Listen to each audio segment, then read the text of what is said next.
Chers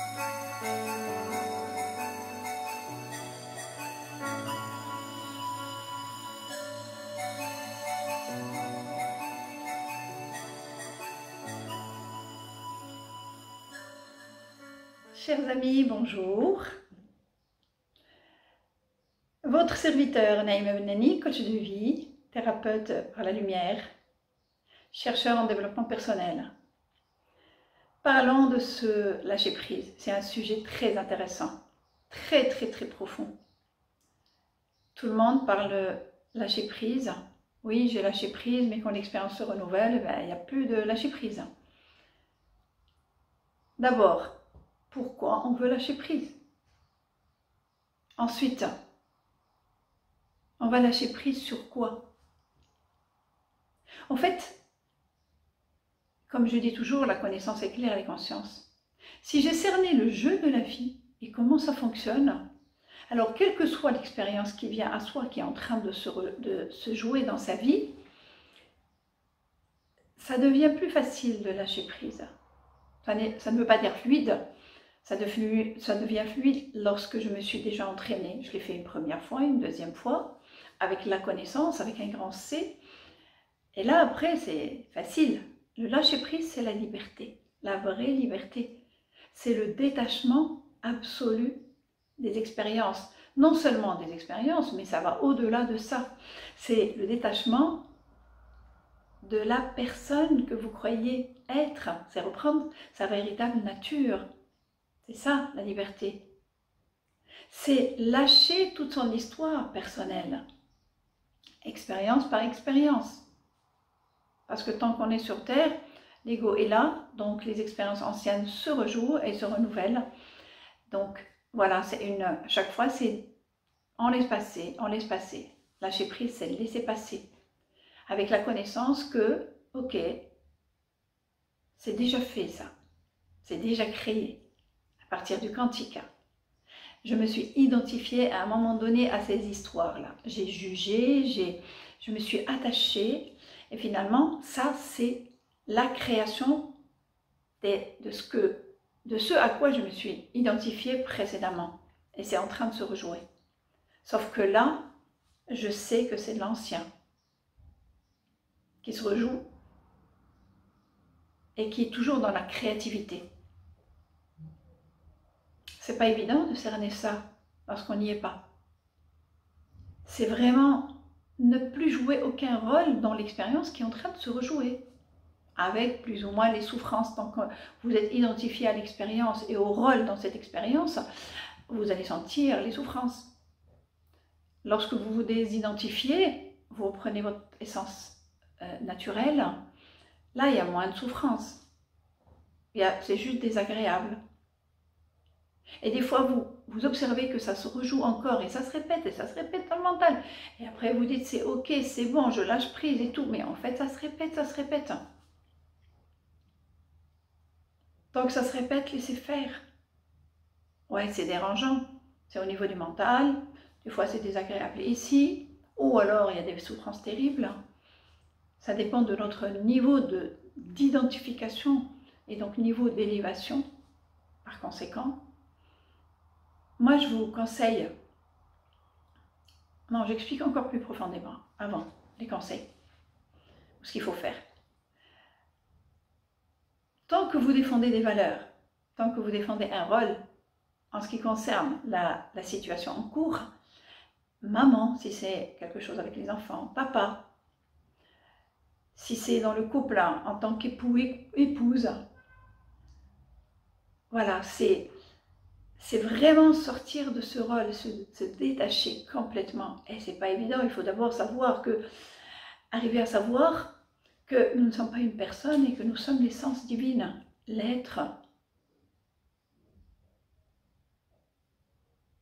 Donc lâcher prise sur son histoire personnelle. Parce que nous ne sommes pas de ce monde. Nous n'avons pas à nous identifier, nous avons à expérimenter la matière sous différentes expériences, les savourer et après les lâcher. Sauf que quand il y a des souffrances, ça veut dire que je me suis identifiée à ça. Je m'accroche, je me crois personne et humain et je m'accroche à ça. Donc, c'est ça le lâcher prise. Je ne défends aucune valeur du moment. Parce qu'en fait, on a les valeurs universelles, on est libre. On est libre. Carl Jung a dit, nous ne sommes pas dans ce monde, nous ne sommes pas de ce monde, nous sommes dans ce monde. Donc je viens jouer une partie, chaque jour je joue une partie, ou la suite d'une partie, et après je me détache. Et une autre partie vient, et je me détache. Là, il n'y a pas de souffrance, et je vais vers la magnificence, bien sûr. Alors quand ça se rejoue, et ça se rejoue, et ça se rejoue là, jusqu'à quand? Jusqu'à ce que vous lâchiez l'affaire. Sinon, l'expérience va se matérialiser à nouveau et à nouveau et à nouveau. Ça veut dire identification, attachement. À ce moment-là, il faudrait parler de pratiquer le pardon, pratiquer le détachement. Mais les gens qui ne savent pas, on va dire, vous allez juste observer. Observez le mental, observez cette histoire qui se répète. Observez s'il y a des émotions, quel que soit le niveau où ça se présente, juste observer. Observer, c'est se détacher. Observez, comme on dit, prenez votre mal en patience. Juste observez. Si vous n'y arrivez pas, il y a aussi une autre méthode, c'est-à-dire, puisque vous avez passé tellement d'expériences dans la vie, quel que soit le contexte, au final, vous la dépassez. Donc, vous allez faire une futurisation, c'est-à-dire vous dire d'ici 5 ans, vous imaginez d'ici 5 ans, 10 ans, ben, tout ça, ça sera dans les oubliettes. Sauf que nous, on n'a pas envie que ça se tasse dans l'inconscient, parce que sinon, ça va se rejouer. Ça va passer dans les oubliettes, c'est-à-dire niette. C'est-à-dire la laisser vraiment passer sans aucune identification. Donc je me vois, déjà je me détache de ça, parce que ça se joue et je suis ancrée dedans. Et donc je me vois et je visualise d'ici 5 ans, 10 ans. Je respire. Ça aide, selon l'intensité de l'attachement du moment. Hein. Et je me vois, voilà. Si vous préférez, s'il s'agit de personnes en particulier, vous imaginez que vous êtes en bon terme, que ça se passe super bien, ensemble ou peut-être séparés, ça dépend du contexte, de l'expérience qui se rejoue, et que vous êtes quand même des gens accomplis, respectueux, c'est fini, et ben on garde les bons rapports, les bons contacts.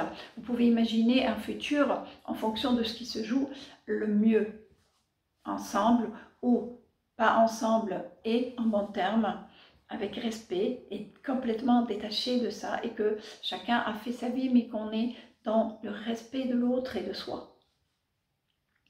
Voilà, une futurisation comme ça. Et quand vous revenez ici, vous êtes un peu plus détaché. Ça dépend des cas, ça dépend de la force de l'attachement et de l'identification. Et donc, là, quand vous allez revenir dans le présent, c'est dans le présent qu'on peut lâcher prise. La futurisation, c'est juste pour aider à se détacher un peu, parce que vous savez que c'est une vérité, qu'une fois qu'on passe les jours, ben, ces anciennes mémoires, elles ne font que se tasser dans l'inconscient, sauf que là, nous, on est en train de travailler pour juste nous détacher. On ne veut pas le tasser à nouveau dans l'inconscient. On veut juste se détacher et revenir à l'expérience, là, dans le moment, pour pouvoir la lâcher. Je ne suis ni maman, ni papa. Je suis l'être divin. Se rappeler son essence divine et respirer. Faites même des ventilations, pas avec l'intention de fuir. Non, parce que c'est votre propre création, là, qui se rejoue. Sauf que vous ne le saviez pas. Eh bien oui, hein, à chaque fois qu'on émet un jugement, ou une remarque, ou une critique, ou quelque chose que vous appelez beau, ben c'est une création, c'est une prière que l'univers prend en charge et la matérialise. On est servi toujours. Donc on va respecter cette co-création avec l'univers, sauf que maintenant on ne veut plus ce scénario, on veut un autre. Pour l'instant, il va falloir juste, on parle de lâcher prise. Normalement, soit on transmute s'il y a des émotions et tout ça, on se charge des pensées. Mais là, on est dans le lâcher prise. c'est-à-dire le laisser passer, sans aucune analyse, sans aucune identification, surtout à n'importe quel rôle dans la situation en question. Et on respire, et on respire, et on respire, et on se détache. C'est énergétique, hein? C'est énergétique. C'est une mémoire énergétique qui est en train de se rejouer avec des phrases d'énergie électromagnétique, ce que vous appelez émotion, énergie électromagnétique. Donc on va se détacher, tout se fait en arrière-plan de la matière. C'est dans l'inconscient, c'est dans la non-matière, dans l'ego, au niveau de l'ego. Donc on se désidentifie complètement de son histoire personnelle du moment. Le mieux, c'est toute l'histoire personnelle. Et là, on se rappelle, je vous rappelle une citation de Wayne Dyer qui dit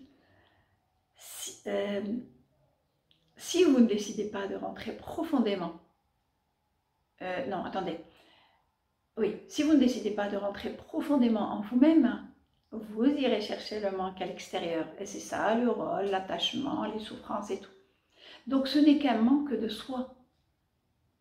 Lâcher, laisser passer, parce que ce qui se joue là, les souffrances qui sont là, en vérité, n'ont rien à voir avec le contexte. La vérité est toujours au-delà de la matière. En fait, c'est un mal d'être. C'est son nom. C'est un mal de l'être que nous sommes. Donc ça devient plus facile de laisser passer quand on sait que c'est un mal de l'être. Et je rappelle aussi, ça m'a sauvé beaucoup de fois, des expériences qui sont assez houleuses, le texte de Mère Teresa, qui s'appelle de toute façon, je vous conseille vivement d'aller le télécharger, il est offert à l'humanité, c'est le texte de toute façon. Alors là, vous allez vous retrouver, il y a plusieurs sagesses qui sont en relation avec la vie matière. Et ce texte dit, si vous êtes par exemple, si vous êtes dans la paix, d'autres vont vous jalouser. Mais soyez dans la paix de toute façon. Si vous passez votre temps à créer et que d'autres viennent le détruire, créez de toute façon. C'est différentes choses concernant la vie. Et à la fin, c'est la sagesse même qui est de mise là dans le lâcher-prise. Elle dit à la fin, de toute façon, ça n'a jamais été entre vous et eux, c'est entre vous et Dieu, l'être divin que nous sommes. En fait, c'est un manque de l'être que nous sommes. C'est enlever ce script qui est en train de se rejouer parce que nous sommes des co-créateurs. Parce que je ne le veux plus, il est plein d'égarements. Et donc, je ne veux plus de ça et je laisse passer. Je ne veux plus, pas pour me débarrasser, non, par respect, parce que ça a été créé. On a exaucé mes vœux d'avant, sauf que je ne savais pas que c'était des prières que j'envoyais à l'univers. Maintenant, je deviens conscient. Je vous donne les mécanismes internes, parce que ma spécialité, c'est d'aller décortiquer les mécanismes internes, comment ça se passe dans la non-matière, et qu'est-ce qui fait que ça se matérialise, ça se concrétise dans la matière. Donc en fait, c'est un respect, on peut aller même au-delà de ça, c'est l'émerveillement. L'émerveillement devant cette création. Je me rends compte que tout ce que je disais avant, soi-disant entre guillemets négatif, hein, les pensées ne sont pas négatives, c'est des pensées à basse fréquence. Tout ce que je disais comme jugement, comme médisance, comme, et bien l'univers le réalise. Donc je peux m'émerveiller devant le fait qu'on a exaucé mes vœux. Maintenant, je me rends compte que, et je ferai plus attention à ne plus faire ce genre de choses, et plutôt créer délibérément ce que je souhaite qui se matérialise dans ma vie. C'est facile de le faire quand il s'agit d'une expérience de l'autre. L'autre jour, on regardait un feuilleton avec ma chère mère, et je regardais par exemple une histoire, même si c'est un peu lent, ça va vous éclairer. Une histoire qui se joue, c'est-à-dire une maman à qui on a changé l'enfant lorsqu'elle a eu son bébé à la maternité. Elle l'a vu, elle était endormie et elle l'a vu et elle a dit « rendez-moi mon enfant » et tout. Et elle a accouché d'une fille et on lui a changé pour donner une fille à un couple qui voulait une fille. Et donc on lui a laissé un garçon. Elle n'a pas pu le dire à son mari qui n'était pas encore là, qui était en voyage. Bref. Et elle est restée avec ça, mais elle a aimé cet enfant, elle a tout fait pour retrouver, mais rien du tout. La dame qui avait fait ça, l'infirmière ou la sage-femme, avait disparu de l'hôpital, donc aucun moyen. Donc elle a gardé ce secret toute sa vie. Et plus tard, quand le papa est venu à apprendre la nouvelle, hein, parce qu'il était mourant, eh bien, ça a été la catastrophe. Le jeune homme l'a su, il est parti de la maison parce qu'il n'avait pas droit à l'héritage, parce qu'il n'était pas son propre enfant. Bref, quand le papa est décédé. Et regardez les scénarios divins qui se sont mis en place. Et c'est ça, j'étais émerveillée devant la création divine. C'est que, une fois parti, il est parti dans un café, déboussolé, désorienté, plus de repères. Et qu'est-ce qu'il rencontre? Il fait connaissance avec une jeune fille qui était à côté. Elle aussi, elle cherchait soi-disant sa propre famille parce qu'apparemment, elle venait d'apprendre quelque chose. Et elle était déroutée par rapport à son travail et tout. Et bien, c'est elle avec qui? Et c'est ça le feuilleton. Voilà. Et là, j'étais émerveillée devant le scénario que Dieu crée. C'est des histoires des gens, c'est des scénarios qui existent dans le quantique. Et les gens ne le savent pas, ils ne sont pas éveillés, ils sont inconscients de la réalité de notre création dans la matière, dans ce monde. Et j'étais émerveillée. Et bien, on peut s'émerveiller quand il s'agit de nous. On est ancré, d'accord, mais il suffit de le faire pour l'autre, puisque l'autre c'est moi et moi c'est l'autre. On est un, comme on dit. Donc je peux m'émerveiller devant une telle création. Et je me rends compte que je ne ferai plus ce genre de choses. Je deviens consciente.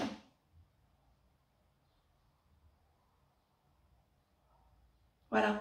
Donc, moi, le texte de Mère Teresa et cette citation de Wayne Dyer m'a toujours aidée. Maintenant, le lâcher-prise est plus facile. Hein. Maintenant, il y a toute l'histoire personnelle qui n'est plus. C'est beaucoup plus facile. Ceci dit, ne vous leurrez pas. Il y a toujours des surprises. Hein. L'ego est plein. C'est 7 niveaux de conscience. Donc, ne dites pas « je suis arrivée » parce qu'il n'y a pas d'arrivée exacte. C'est tant qu'on vit sur Terre, il y a toujours de l'ego plus ou moins profond, plus ou moins léger. Donc, il y a toujours un lâcher-prise à faire selon les situations. Voilà, c'est se détacher de son histoire personnelle. Ne jouer aucun rôle dans l'histoire qui se fait. Et c'est un apprentissage une fois qu'on l'a fait une première fois. Des fois avec fracas, des fois une deuxième fois. On devient expert. Et on se sent vraiment détaché. On se dit, ok. Parce que le lâcher-prise, qu'est-ce qu'il fait? On enlève ce qui ne va pas, parce que le beau et le magnifique, on est toujours dans le lâcher-prise. Est-ce que vous constatez ça? On est toujours dans le lâcher-prise. Quand des choses qui nous plaisent, waouh, et on savoure. Donc on peut s'amuser à savourer même ce qui ne va pas. Et c'est ça l'élévation absolue. C'est ça l'accueil absolu. Comme on dit en arabe, Rida al-Mutlaq. Si je suis dans l'accueil du soi-disant beau et pas beau, la paix et la non-paix, c'est là, on est sorti de la dualité. C'est juste de la co-création. Et après, je vais apprendre à créer délibérément. Et bien, le lâcher-prise, c'est ça aussi. Ça va au-delà. S'émerveiller devant des expériences que avant on n'aimait pas ou que c'est désagréable. Voilà, ça va au-delà. Et ça dépend des niveaux de conscience. Voilà le lâcher-prise sur vraiment tout. Et qu'est-ce qui reste? Un amour infini avec les personnes en question. Et ça dépendra. Est-ce qu'on veut continuer à jouer de façon magnifique avec ces personnes? On a envie juste de continuer sa vie autrement et à co-créer d'autres expériences. Mais en tout cas, c'est un amour infini parce que personne ne peut enlever les liens d'amour qui nous lient. On est un seul champ d'amour. C'est ça aussi qui est magnifique, le lâcher-prise. On ne se défend plus. On n'a plus à dire « je suis la mère, vous devriez, je suis le papa ». Mais non, j'ai tellement fait pour vous. Tout ça tombe à l'eau. Et on lâche prise sur tout. Et on laisse coller. Il y a une histoire, et je finirai par ça. Une histoire très ancienne. C'est un sage qui habitait un petit peu dans les hauteurs des villages. Et il y avait plusieurs villages autour de là où il habitait, dans une caverne, enfin une petite maisonnette vers la montagne. Et tous les gens des villages aux alentours venaient le consulter en cas de problème, en cas de maladie, de symptômes et tout. Et les gens le payaient en nature, la bouffe, enfin ça dépend. Et un jour, une jeune fille tombait amoureuse d'un jeune homme d'un autre village. Et ces deux villages n'étaient pas en bons termes. Et donc la jeune fille tombe enceinte et ils ne sont pas mariés. Donc la honte. Alors qu'est-ce qu'ils ont trouvé à dire? Ils ont dit, eh ben c'est le sage qui lui a fait ça. Alors tout le monde était en colère, comment ça, on envoie nos propres enfants à un sage, à un spirituel, et regardez qu'est-ce qu'il fait. Donc les représentants des villages sont montés le voir, et ils l'insultaient, ils ont tout fait. Lui, il était là, il disait, ah bon, ok. Il était complètement dans le lâcher-prise. Hein. Bah, il a la sagesse de ce qui est. Et donc après, ils repartent. Bien sûr, personne n'a là. Alors les gens du village se sont mis à s'entendre, les relations sont devenues harmonieuses parce qu'il y a un ennemi, un commun à tous. Voilà, c'est comme ça que ça marche, hein, l'ego. Et là, comme les villageois maintenant s'entendent bien, et ben, le couple, et ben, il y a un mariage qui s'est fait et ils se sont mariés. Non, pardon. La jeune fille a accouché. Donc la honte. Donc les parents et les représentants du village sont montés le voir et ils lui ont dit, voilà, c'est votre bébé, vous vous en chargez. Il a dit, ah bon? Donc il a pris le bébé, il l'a pris sous son aile et ils sont repartis. Et c'est là où les choses se sont passées à merveille entre les villages et tout. Et lui, il a élevé ses enfants, donc 3 ans sont passés. Le comment, hein, les grands spirituels, ils sont avec la divinité, c'est un monde à part, c'est la présence des anges, c'est les synchronicités, voilà, bref. Parce que personne de ces villages n'allait le voir, ni le payer, ni lui ramener la bouffe, ni... Enfin bref. Donc, le mariage fut, le couple a des regrets, la culpabilité, et ils veulent récupérer leur bébé. Et c'est là où ils se sont dit, bon ben voilà, on va avouer la vérité. Et ils ont avoué la vérité. Oh là là, mon Dieu, ils s'en voulaient. Les représentants encore à nouveau des villages qui sont montés voir le sage, tous, avec certains les larmes aux yeux, avec une demande de pardon. Et voilà, donc lui il a ouvert la porte avec le petit qui avait 3 ans, tout mignon, tout zen, bien sûr, il est à côté d'un spirituel dans la plénitude et la paix. Donc en fait il l'a sauvé, hein. Il l'a sauvé, parce que l'ego c'est très dur, hein. L'histoire des bâtards c'est connu, hein. Ils sont rejetés par les gens, c'est malheureux, mais bon c'est injuste, mais c'est comme ça. Donc il a sauvé cet enfant. En fait, donc ils leur disent, ben voilà, maintenant on veut récupérer le bébé, le couple, il demande pardon, il implore pardon, il est là et tout. Il leur a dit, ah bon, d'accord, ok. Donc il embrasse l'enfant, il le couvre d'amour de Dieu, et le bébé part. Voilà, ah bon, et il laisse passer tout ce qui vient. Ok. Bien sûr, après, on apprend à créer délibérément les choses. Maintenant, avec la science, on sait comment ça fonctionne à l'intérieur. Mais c'est juste une expérience, une métaphore qui est une réalité, c'est une histoire vraie. Et nous sommes dans l'accueil absolu de ce qui se fait. Parce que c'est déjà une création. Donc, je respecte la création divine qui a exaucé mon vœu. Il y a juste à savoir, avec un grand S, et à se désidentifier. Voilà ce que c'est le lâcher-prise. Et c'est un entraînement, un savoir apprendre et un entraînement. Sur ce, je vous dis au revoir, je vous aime.